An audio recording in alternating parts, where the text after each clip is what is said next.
The month of September is a month that gives the Office of Emergency Management the opportunity to provide information to our residents about how to be prepared for a no-noticed or a noticed event, for a weather emergency event or a terrorist event, any type of event that could cause catastrophe here in Fairfax County. Our public safety folks will be responding to multiple incidents and may not be able to get to you as quickly as they normally would.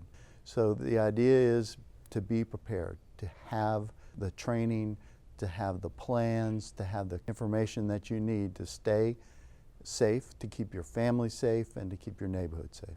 Have a plan, have a kit, stay informed. We will provide emergency information. We provide that service free of charge through Fairfax Alerts. If something happens in Fairfax County, we need to get that information to our residents. This is the most accurate, most up-to-date, most timely information that you're going to get. The only thing our residents have to do is sign up for it. That's one component of it.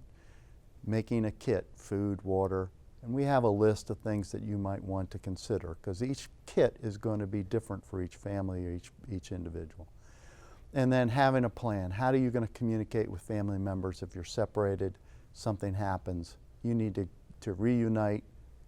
What's that plan? What's the communications plan? How are you going to speak if some of those communications infrastructure is down? There's just a tremendous amount of information out there. All you need to do is ask. The idea is to be prepared, to have the training, to have the plans, to have the information that you need to stay safe, to keep your family safe, and to keep your neighborhood safe.